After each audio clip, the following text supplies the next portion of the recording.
ayiwa i ka dɔn k'a fɔ Abdramane Traoré Bunafu namu cɛkɔrɔba tɔmɔ an bɛ taga ɲini Alahu subahanahu wa taala fɛ a k'an kisi ka bɔ sitɛnɛ tɔɔrɔ ma ka kan ale min kɛra farala kerufɛn ka bɔ Ala ka hinɛ na an b'a deli Ala fɛ a ka yɔrɔ ma janya an alisilamɛw bɛɛ lajɛlen na Dramani kan an sinsin an daba masa tɔgɔ ye k'an ka baaraw daminɛ a ka ni sababuw bɛɛ kɛta ni fɔta kelen kelen bɛɛ lajɛlen na Dramani ka sɔli daliw lasɔn hɛrɛma kan sɔli ale min kanu ye an bɛɛ lajɛlen sigi a su in na ka taa se a so tigiw ma ani alisilamɛ ɲuman fɛn fɛn bɛna tugu siratigɛ jɛlen kɔ fo ka taa se kiyama jɔ don kɛnɛ ma Bunafu an bɛ sɔliw bɛɛ lajɛlen kan ka kan Dramani ka kuma daminɛ ni foli ye ka ɲɛsin Ayatullahi fi dini ma ka kan Elhaj Cheikh Umar Seydou Kulubali Faruku Ala ka npamuru Ala ka kabako a ka diinɛ kɔnɔ an bɛ Faruku fo ka waleɲuman dɔn dan foyi tɛ foli ni waleɲuman dɔn min na belebele min nalen Alahu subahanahu wa taala ka diinɛ bonya kow bɛɛ lajɛlen dan kɛnɛmaya k'u kɛ tilegan tilew ye an bɛ Faruku fo Faruku folen kɔfɛ a ka golokansigi an b'u fo k'u waleɲuman dɔn Mohamed Cheikh Umar Kulubali a n'a dɔgɔw an b'u fo Kani Cheikh Umar Seydou Kulubali a n'u dɔgɔw an b'u fo k'u waleɲuman dɔn Bunafu n'an cogo la tɛrɛ in kɔnɔ maaba fɛn fɛn y'an sɔrɔ kɛnɛ kɔnɔ an b'u bɛɛ lajɛlen fo k'u waleɲuman dɔn kabini an ka imamuw na fo ka taa se an ka faamaw ma Dramani n'a jara Alahu subahanahu wa taala ye fɔlenkɔrɔ tɔ o ye dalama ye su in na an filɛ stade Mamadu Konate kɔnɔ Donkɔrɔbugukaw fɛ yan ni bɛɛ lajɛlen m'a dɔn Bouvier la sigi sababu ye min ye bɛɛ lajɛlen bi o jɔnɛ ka ban Mawuludi Nabawi Dramani an b'o kɛnɛ kan Bunafu an b'i yɛrɛ bisimila jamana min ka kan i yɛrɛ ka o f'u ye bisimila kuma na Abdramane Traoré Bunafu salamu alaikum wa rahmatulahi wa barakatuh. Wa alaikum salam wa rahmatulahi wa barakatuh. Awa cɛkɔrɔba tɔma ni ti basi namu foli ani tɛmɛni an bɛ a kɛ ka ɲɛsin naba bɛɛ lajɛlen ma o n'a ka kan tanga ɲinilen kɔfɛ setigi Ala fɔ an ma fɛ a ka don ani sitanɛ cɛ yarabi k'an sinsin n'a yɛrɛ tɔgɔ ye k'an ka baara daminɛ ami ka kisi ni nɛɛma caman ɲini a bolo na foyi tɛ min na a ko kɛ dalo la sɔn ka yɛrɛ maka wasoli cɛkɔrɔba tɔma sigi sababu ye Mustafa la Aminu yɛrɛ min ye o don cɛ min nali kɛra diɲɛ bɛɛ lajɛlen ma nɛɛma ye wallahi Muhamadu Mustafa kisi ni nɛɛma ba ma wasoli an bɛ kisi ni nɛɛma caman ɲini Ala fɛ Ala k'o kɛ a n'a a sotigi bɛɛ lajɛlen yarabi cɛkɔrɔba tɔma o tɛmɛnen kɔfɛ sa ka bɔ yen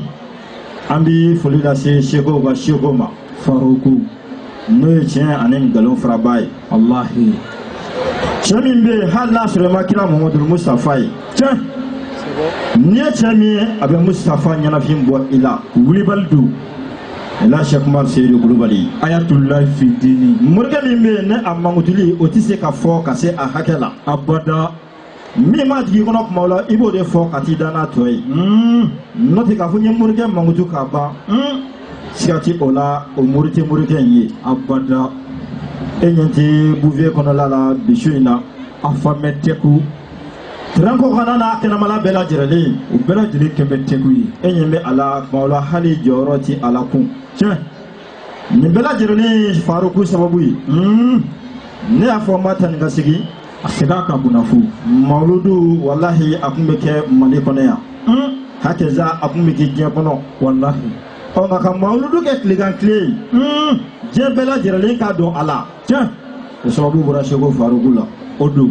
sini kɛnɛ ni labanko ɲuman bɛ Ala bolo an b'a deli Alahu fɛ a k'o di Seko in ni a nɔfɛtigibaga ɲuman bɛɛ lajɛlen yarabi o la cɛkɔrɔba tuma sa n'a tɛmɛna ka bɔ an bɛ kɛnɛ hadaraba bɛɛ lajɛlen o ni foli ka kan maa ma sin yɛrɛ se awa Stade Mamadu Konate la a su in na cɛ fara muso ka denmisɛnnin fara maakɔrɔba kan tiɲɛ an bɛ bɛɛ lajɛlen fo o ni foli ka kan n'o tɛmɛna ka bɔ yen sa cɛkɔrɔba tɔma namu bamanankan ko ten ko cɛbakɔrɔ na kun ka suwa ka tɛmɛ i yɛrɛ kan o wulibali don dɛ o bamanankan ko ne ko ten ko misi yɛrɛ nakun tan o t'i yɛrɛ la fiyewu abada sadi falen filɛ nin ye tiɲɛ maa b'i yɛrɛ ɲininka ko mun de bɛ su in na Bunafu ne y'o fɔ n ye bolo jɔtɔ ye a la halisa a ka dɔn wulibali don n'o tɛ tile maa ti o jira maa la kun abada ala sona Mawlid Mustafa abangeli nayo sankumbo de encore mago Mawlid Nabawi Oulibaldu ala sona ambi en naissance de la Chine tiens le 19 novembre 2018 ma odo o mi bana ntene fene ma kokura amado siga fuiti ala bonya farla bonya kan chokroba to ma wallahi wala sa wati tuga kamanti jamfani krofoy tiens nebi siraji erema awa ibina bara indam ne jume shu na ko nyafo anye Abdurrahman Traoré bunafu ni siradi an-nasra mine tiendo ere ankala ola ka fo kene bela jele na damine cogo yaudu ne tiens dere ni faruku ba kene bi damine Dramani chemi jole no ni Qur'ane bi oti faruku yewa akelen wallahi oti damine ni dowere koy ayi o damine ni Qur'ane di odo amalma kay Mokhtar Berté ka bo toro ko ko fe toro ka Mokhtari masata ala makami ale bolo ni ala ka je ale bina o ka kene datige tiens Dramani ami soroka timeni barawi ko Mokhtar ga gere أعوذ بالله من الشيطان الرجيم آمين بسم الله الرحمن الرحيم آمين الحمد لله رب العالمين الرحمن الرحيم مالك يوم الدين إياك نعبد وإياك نستعين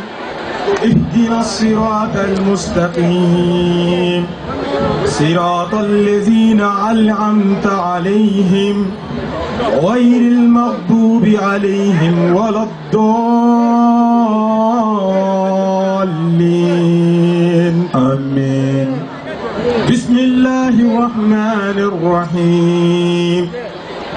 ألف لام ميم ذلك الكتاب لا ريب فيه هدى للمتقين الذين يؤمنون بالغيب ويقيمون الصلاة ومما رزقناهم ينفقون والذين يؤمنون بما أنزل إليك وما أنزل من قبلك وبالآخرة هم يوقنون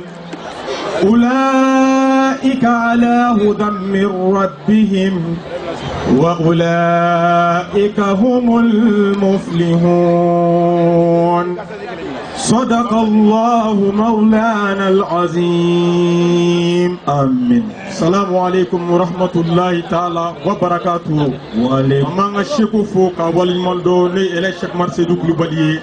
Tasgira herela ya rabbi ala kan wuli herela amin islamiya tiɲɛ ala ka kɔrɔta ala kan yuru kɛ islamiya dɛmɛbagaw ye amin ala k'o kɛ sogo bonya n'a barika kosɔn amin an nana herela ya rabbi ala ka kɛnɛ basigi herela amin ka kuncɛ hɛrɛ ani wasala ya rabbi ala k'o kɛ an bɛɛ lajɛlen amin an nana dugawu jaabi minnu kama ya rabbi ala k'an ka dugawu bɛɛ lajɛlen minɛ amin ala k'o k'an ka sogo hɔrɔma kama bido in barika kosɔn amin sɔli ala rasul wasolli Dramani kene datigɛlen kɔfɛ ni Qur'ane ye Dramani an bɛ a don an ka programme bɔlɔn fɛ o cɛkɔrɔba tɔ ma sira b'i bolo sirajan taama don an ka sago waati korona kojugu Dramani i ye terrain kɔnɔna sɔrɔ o i danna kɛnɛmana na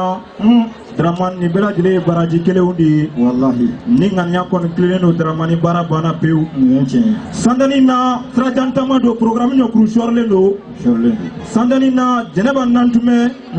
Torokɔrɔbugukaw tɔgɔ la Torokɔrɔbugu Jɛnɛba Dramani an bɛ ale wele k'ale ka bisimila min labɛn bɛ ale bolo Torokɔrɔbugukaw tɔgɔ la ale bɛna o lase ni setigi ala fɔ ma ka jɛ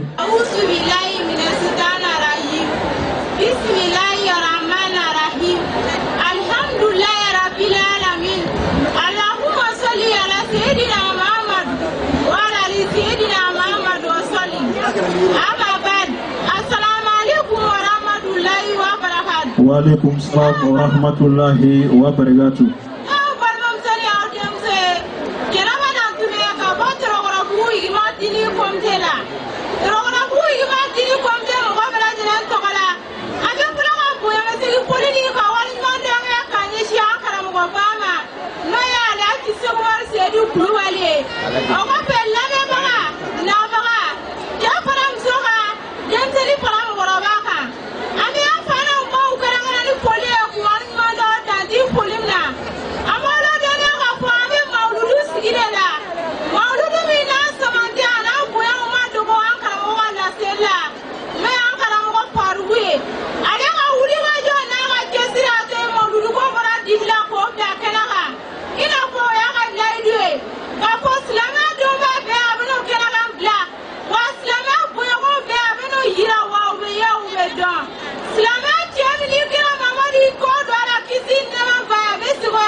Amin.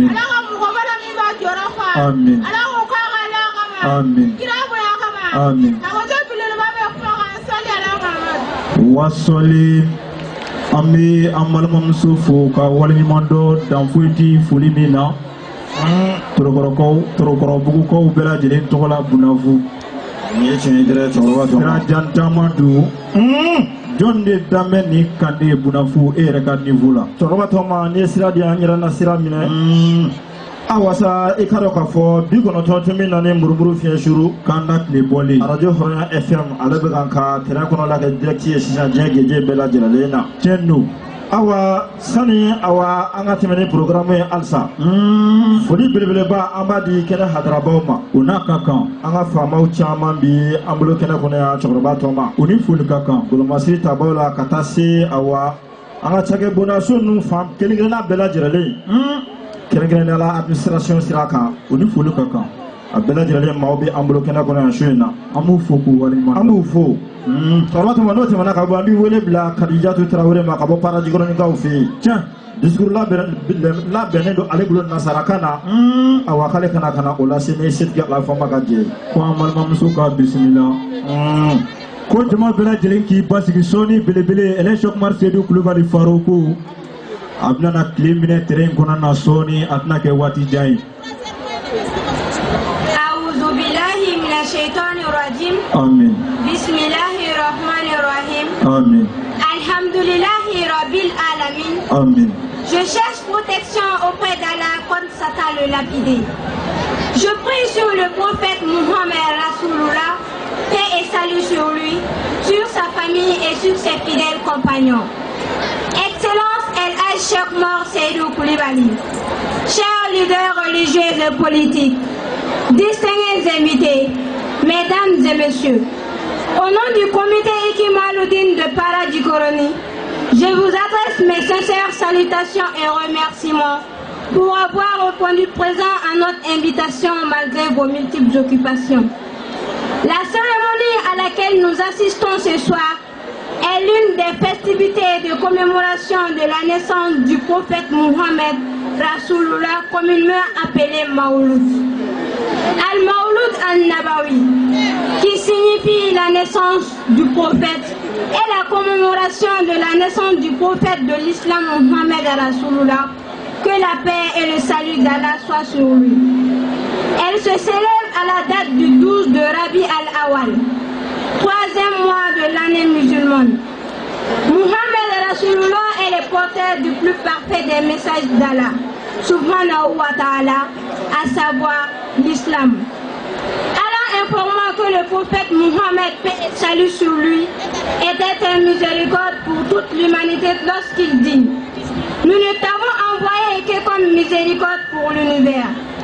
Il y a bien une chose dont on ne doute point, c'est que notre prophète Mohammed, paix et salut sur lui, était un exemple parfait dans le bon comportement. Ses bonnes manières et ses nobles caractéristiques ne furent réunies chez aucune autre personne, si ce n'est la sienne. Ceux-là même qui se sont opposés à lui, en le traitant de menteur et en l'offensant, témoignèrent de son humble comportement. Ce soir, nous sommes animés par des sentiments de joie,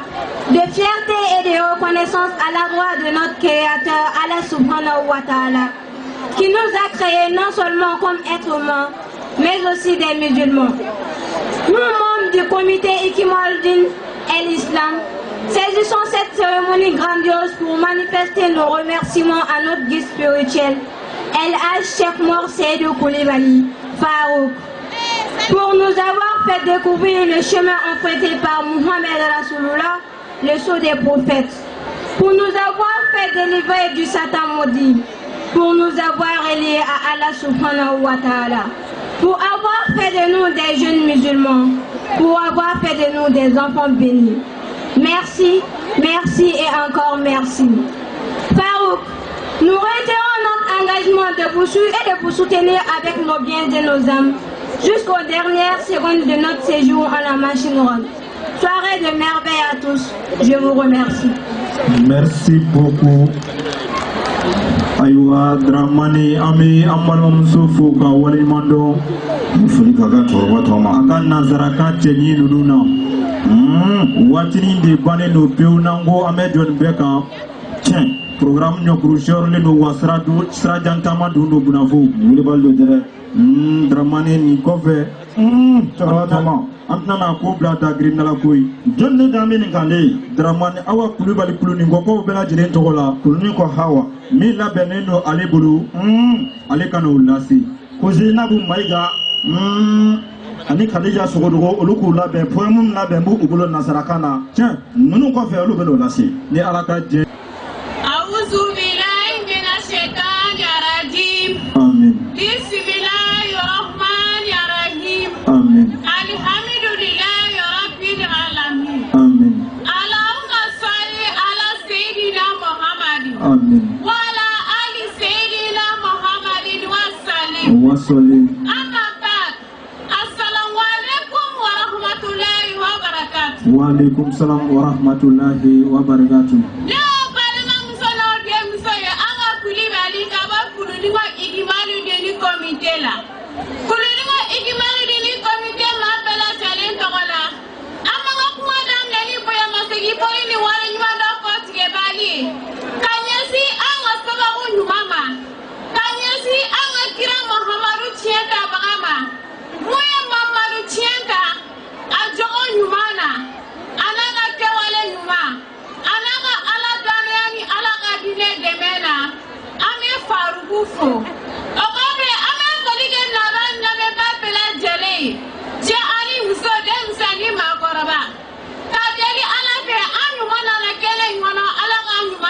amen Ishina ale mauludu sigidela no yang kuntigi Muhammad sallallahu alaihi wasallam wasɔli ale ka bangeni sankume ni so jadi kene ala nyina ta irana ala ka sangwara ta irana ya rabbi ala ka sanga ta uta buya ka teme nyine ta ka amen anjora de shina konne jala wole da kale kama kanyesi ambolango bela jelema ala hinana na ka nora ni kanda ni kuna jamu ye nawa shego be dunia karisiga la farid anga be ani jama bela jalega jaga shego be tonobo kadama ala na tasram ye jannat ga na fiare bola no islam ya minane ka la bara achienga mami tugura farid ko itugura ga jiya na fiare go wa itugura ga la harakisi na kuna jare ko yego on wasara la kari farid ko de ma dogole jamana inkono ala ga mu fo an globala wa be mun ga ke wala la anye bala na sora ga ni fe wala mun de alai nya sora ay fe wala bangni ala mun ga ke tala ka fota ni pare ko ma te kala ko fi jubu fe fieu kuma te nyima aka ke tala kama wale kele aka fota ro kama o kama ama nga shego bafu ka fa kerengere ma kuluni wa ikimali deni ale wale bla jimbela jalema ana ngaje anga para nyoma nga tuku shego banko darla hara do laga kumade anga muira alala ka fa kuluni ngokoye dala lendo be den salima koroba be bismillah lendo ikimagini ton kono nana ale ba kumane na nga shego ba foli kadua buka e kasiki kadua bunyina fe sijan kana labango nyuma ala ko danama amen ala ka kala inu sabati ala ka mo bala mu ba jorofa amen ala ko kaka ala kama amen ala ko ke kira bunya kama amen ala ko kan karamo ko horoma kama ya rabbi sali ala rasul wasɔli mustafa ka waleɲuman dɔn danfoyi ti foli min na bunafo ani foli ka kan cɛkɔrɔba ma a ka kumakan sanuma ninnu na Dramani an bɛ bɛɛ lajɛlen ladɔnniya hali sisan ayiwa Mamadu Konate kɔnɔna don wa Dramani jamana kelen-kelen bɛɛ lajɛlen ma bi an bolo kɛnɛ in kɔnɔna yan ne tiɲɛ ye dɛrɛ fo ka taa se togoda dugu ninnu bɛɛ lajɛlen ma Dramani tiɲɛ hali sisan sira bi e bolo Dramani cɛkɔrɔba ma ne sira di yan na sira minɛ ko kura an b'i wele bila i ka dɔn k'a fɔ Zeinabu Mayiga ne ka fara Kadija Sogodogo kan tiɲɛ olu ka na o ma madudala k'u labɛn ninnu kɔfɛ an na mikoro d'u ma u ka jama ni fifa dɔɔnin ni Ala ka diɲɛ ye alhamdulillah Rabbil Alamin. Summa Alhamdulillah Rabbil Alamin. Qu'est-ce que je me sens heureuse aujourd'hui. Gloire au Tout-Puissant, le miséricordieux pour m'avoir gratifié. Bonsoir ma sœur. Tu me parais intérieurement heureuse aujourd'hui. Qu'est-ce qui pourra te rendre ce jour? Grâce à Allah le Tout-Puissant, je célèbre aujourd'hui la naissance du bien-aimé, celui pour qui le monde a été créé, le premier et le dernier des prophètes, le fils d'Abdullah et d'Aminata, le grand-père d'Hassan et d'Husseini, le prophète Mohammed Rasulullah sallallahu alayhi wa sallam. Ah bon? Y a-t-il encore de nos jours des filles de ton âge qui s'en donnent constamment à la religion? En effet, il y en a encore des femmes qui n'est pas sans savoir que la première personne à avoir versé son sang pour la religion musulmane était une femme. Quelle désolation! Notre génération ne sait rien de tout ceci. La nouvelle génération ne profite que des plaisirs de la vie, les douceurs de ce monde si bas, tels que les boîtes de nuit, les hôtels, l'alcool, les injures et j'en passe. Évidemment, ma sœur, mais tous ces débauchés sont aujourd'hui du passé. Car les bénédictions faites par tous les prophètes ont porté fruit. Grâce à Allah le Tout-Puissant, Dieu nous a comblés de l'absence de son prophète bien-aimé en nous envoyant son ambassadeur, le digne héritier des prophètes, celui qui a tout laissé pour s'investir dans le sentier d'Allah, celui qui a tout supporté pour l'amour de Dieu, son excellence, l'incomparable, l'inégalable, El Haj Cheikh Oumar Seydou Koulibaly, El Farouk Ayatollah Fiddi. Je suis fascinée par tous ces commentaires que tu viens de me faire sur ce grand homme si majestueux. Tout comme l'eau est source de vie pour les poissons, vous El Farouk, vous êtes notre lumière, vous êtes notre source d'inspiration. Là où vous mourirez, nous autres pourrirons. Certes, il y a la mort, mais il n'y aura pas de recul. Découragement n'est pas Ikmaldin Islamia. Bonne soirée de merveille à toutes et à tous en compagnie de l'association de notre guide spirituel, le Haj Cheikh Oumar Seydou Koulibaly, les diamants noirs de la révolution Ikmaldin Islamia. Nimetogodi Etiao o mala fa be sunala wa munu me faruku fe ku tiga ko tanga ye Allah ne be ta muso fanfe dramani muso munu me faruku fe tiga ko tanga ye o ma ensemble en bela jelega jega fo yo fa takbir Allahu akbar takbir Allahu akbar suma takbir Allahu akbar la ilaha illallah Muhammadur rasulullah sallallahu alaihi wasallam Nyese chormatuma namu Sirajanta Amadu na beta amesi afoli mana uye ko bela jirele ka sabati munu me koka iba fo era fo chuma mina ani munu me stadi koneya wuli bal dode ambela jirele ka baraji ekeleye chendu ndona o madungo abela jirele ka kan wuli bal du ambe wuli la ala nyeda kama kana wasika fo itala mauludu buyamni horoma munu fora ala Mama ni wila ne ngana nyima kana kasigi kasura ya fuma bala imatiene ko ke wallahi ado ka fo ko o baraji dafale biye wuli baldu o ma munu sigi me garanji an koro kenema ku hakilla tigelen ku sigi ko do ka fo kono la ni ko kana be kele be la jira le kele ni chendu shiko babe la bena soni klebi mene chendu nya fiye to mina anga dunaw chama bi ambolo ya amu foku war munu bora region kono la nuna hakeza munu bora jamana era koka amaw chamambia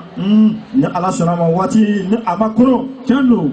ko representant bela jirle mina boka kuma inshallah yani shego kale tika kene so wuli baldu o chungolo ne wati fina corona sigi dante ni allah ni agale de nyofo muna so wuli la mami nyana n'o ma jɔ ɲinɛ i ma fɛn ye dɛ. I ma foyi ye. N'i ye nin sigi kelen sɔrɔ n'i m'a tɔ 2 sɔrɔ. I ma foyi kɛ fɔlɔ. Là Cheikh Mar Seydou Coulibaly Faroko an y'a fɔ ko tile bɛna mɛnɛ sisan sɔɔni. Tiɲɛ don. Là Cheikh Mar waati in na kɔni pɔn jigin ka ban. Walahi. Waraba a kun dan bɛ terrain kan yan. Sɔɔni tile bɛna mɛnɛ. Sani belebele doni cɛ kɛnɛ kɔnɔ sa. An b'i wele bila awa an ka manani ma n'o kɛnɛ yɛrɛ denba ye. Tiɲɛ don. N'o ye tanti Yayi ye. Keyita ka bɔ Bolibana. Min b'ale fɛ. An b'a fɔ ka waleɲuman dɔn dan foyi ti foli min na. A n'a ka kan. A n'a ka denbaya bɛɛ lajɛlen. O ni foli ka kan. Ɲuman wuli belebele. Ala sɔnna ko ka denbaya kalifa ale de ma. A ye bonya sɔrɔ. Walahi nin ye bonya Ala dama de bi a dan dɔn. Kulibali don. An bɛ wele bila musokɔrɔba ma. Bolibana comité présidenti fana don an balakaw tɔgɔ la. Tiɲɛ don. Ko tanti Yayi ka bisimila. Folikan min b'a fɛ ale kana o lase kɔfɛ an na tɛmɛ n'an ka awa baara tɔw ye yanni tile mɛnɛli cɛ ni Ala ka jɛ ye. Bismillahi mina shaitani rajim. Bismillahi rahmani rahim. Allahumma salli ala sayyidina Muhammadin wa ala alihi wa sallam. Ame foli na dama bɛ ma. Yɛrɛyɛrɛ an bɛ Elhaji Cheikh Mar Seydou Coulibaly fo. Yan bɛ foli na an ka walikɛ n'an ka kutubu n'an ka walikɛ an b'a fɔ ka waliɲuman dɔn. An bɛ Surakaso 2 fo. Ka ɲarew fo, ka dugutigiw fo, ka alimamiw fo, ka naaba bɛɛ fo. N'u bɔra dugu la an bɛ bɛɛ fo. N'u bɔra Kolonka, n'u bɔra Tilebi, n'u bɔra Kɛɲɛka an bɛ bɛɛ fo ka kɛ waliɲuman dɔn. Aw bɛ bisimila min b'aw natɔ sɔrɔ a y'o ka na aw tatɔ sɔrɔ. Aw nana an ka kɛnɛba in bonya an bolo a diyara an ye. Aw bisimila. Kɛrɛnkɛrɛnnenya la an bɛ segin ka Elhaji Cheikh Mar Seydou Coulibaly